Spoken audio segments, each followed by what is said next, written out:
Hey everybody, channel's called Driving Home. I'm Lamont and welcome back to another one of my videos. So today I am in the garage of the step van. It's been months since I've worked on it. Just had some other things going on and I'm trying to ease my way back into figuring out where I left off. But the only way I can really show this, I don't have a tripod to set the camera down on or anything, so I'm gonna have to spin the camera around and show you what I'm going to try to get done. Alright, so this is going to be a little challenging to see. Let me see if I can give you a perspective. Let's back up.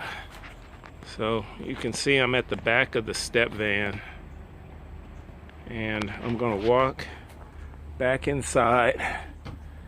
And so this is the wall I built that divides the living space from the garage space. And this opening here I cut out for my air conditioner to sit. So this is what I'm working on though. This is the ceiling. I took it down. Let me roll down this back door a little bit. Okay, so this is the aluminum ceiling. I removed it and pulled this one down so that I could put in this rigid foam board insulation.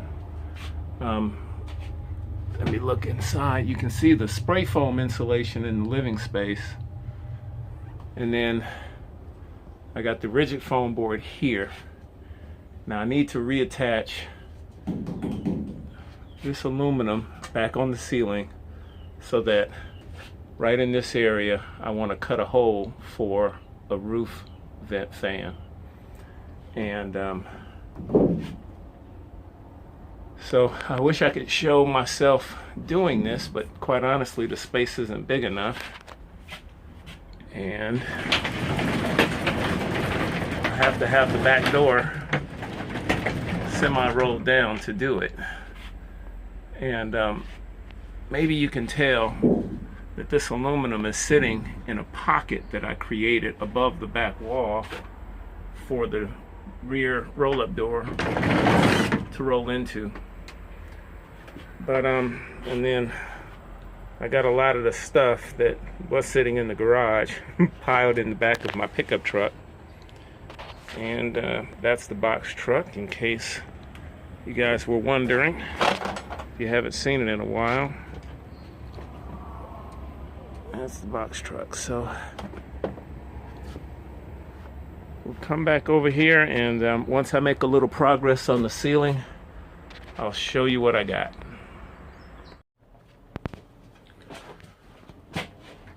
So far so good. I got the rivets in along the back edge, and most of them in here, I guess, along the middle. The only thing left is this front edge up here, and then I can come up with an outline here for the ceiling fan, the roof vent fan. Okay, so in the last video that I made about the first roof vent fan I installed, I just showed the basics on how I installed my roof vent fan, but I didn't offer very much in the way of details. So in future videos, including this one, I'm trying to include some of the details that I may have left out in previous videos. So yeah, I'll be skipping around quite a bit in terms of the installation, but this is an important detail that I didn't include. So I made a template when I installed the last roof vent fan, and this is a 14 by 14 square.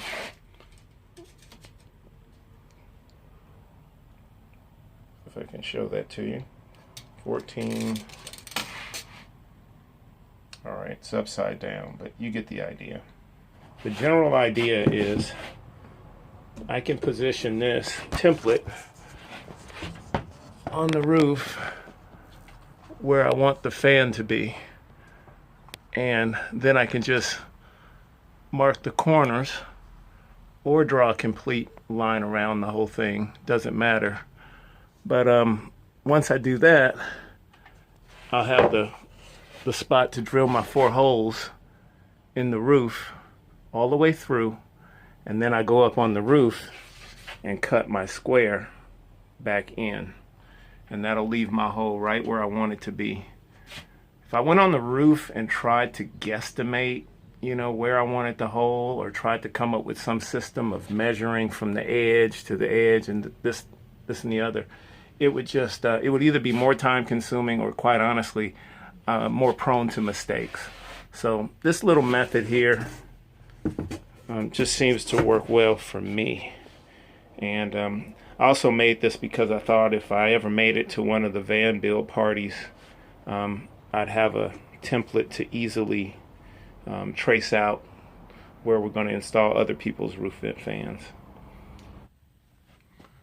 Okay, so I got my lines drawn to mark the corners of the template, and then the back corners here, and I drew one straight line here so that I could measure between the rivets and the lines to make sure they were really close. They don't have to be exact, but if they're just a very, very small amount off, it won't bother me. So all in all, that looks like a pretty good spot. Got our first hole drilled, and you can see daylight. No turning back now. All right, let's do that 3 more times. So here's my wood framing sitting on the fan's frame. So I am lining this up just a bit proud on the edge here, and then I'll put a mark on this side and cut it at the mark.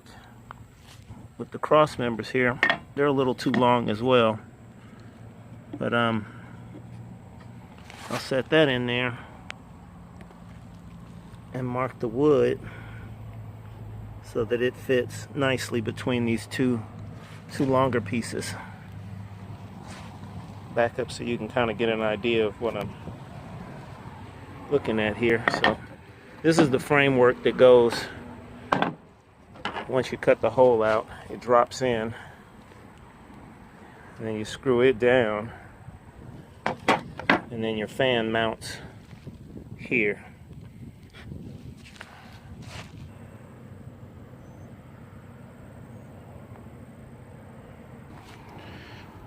So now that I have my frame cut to size, the last time I built one of these, I put a couple of pocket holes, like one over here, one over here, one over there, and that way it would hold the frame together and it wouldn't interfere with the mounting screws.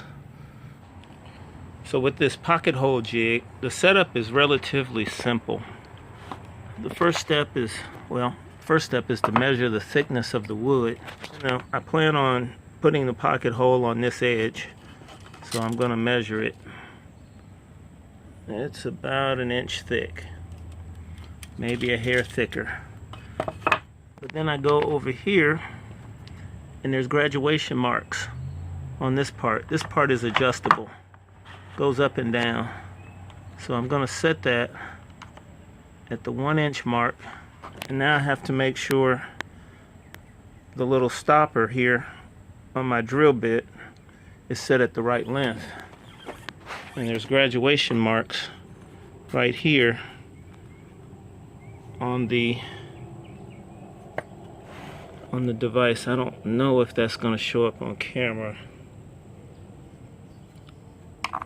but when I set my drill in there, drill bit, this edge right here lines up with the 1 inch mark.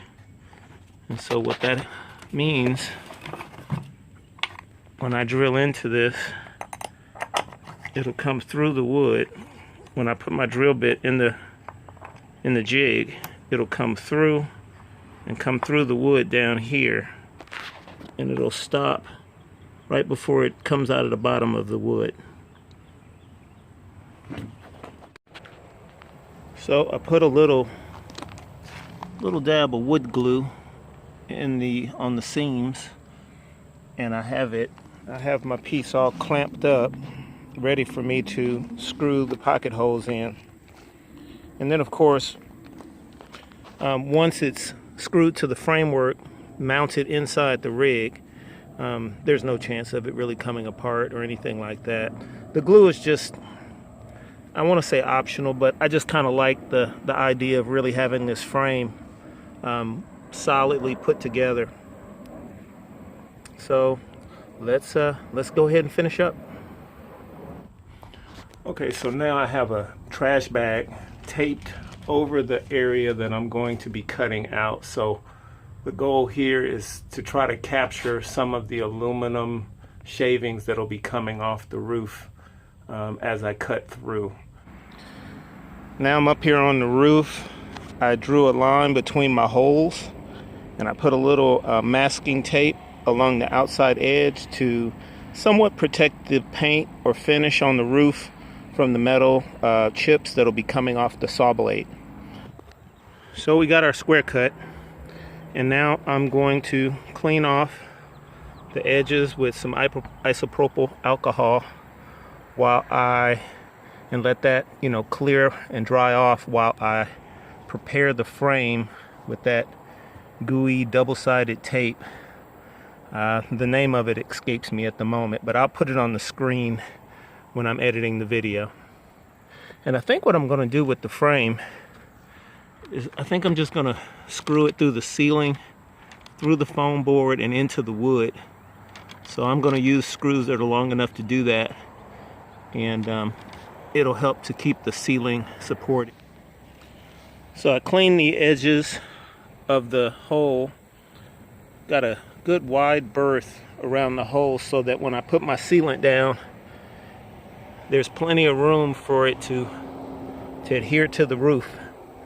So I cleaned the inside edge of my frame with some isopropyl alcohol because this frame has been mounted before.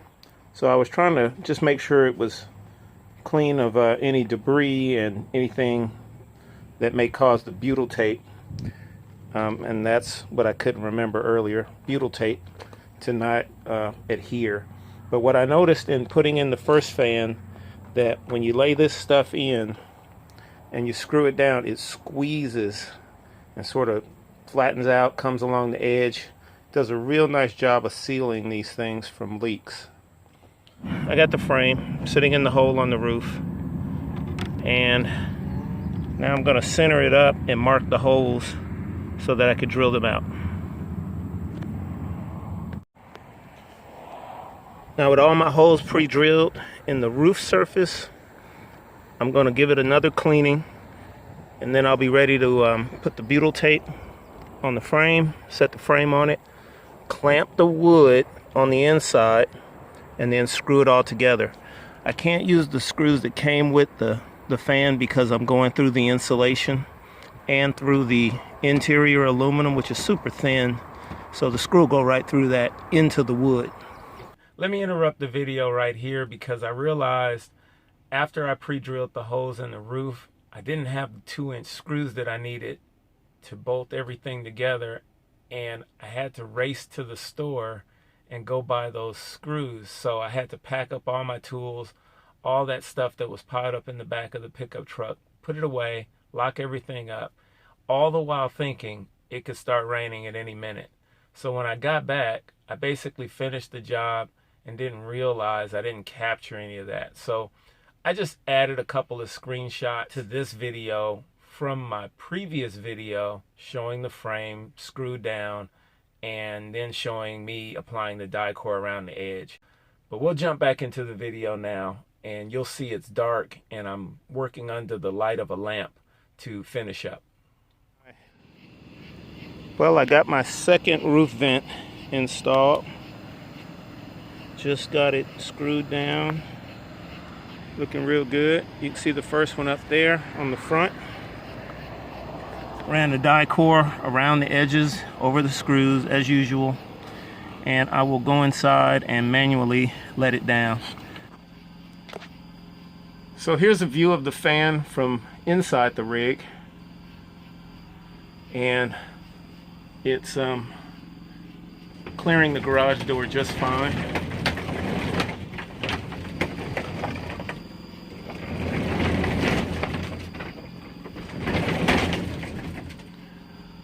Some of you may be wondering, why did I put a roof vent fan in the garage area? Alright, so the air conditioner will go in this hole, but the rear part of the AC will hang out of this window here, and I'm hoping that I can use this fan to vent air either in or out to cool off the hot air coming out of the air conditioner. I'm hoping that I can vent that hot air through the roof, at least on days when I might need to have the back door closed. That's kind of what I had in mind. We'll have to find out if it works. But at least this part of the job is done, and now I guess I can say I'm officially back to building out my rig. Hey, thanks for watching. Hopefully there was if there were any questions from the first install left unanswered, hopefully this video did a better job of filling in some of the gaps and some of the details. All right, thanks for watching. We'll see you in the next video.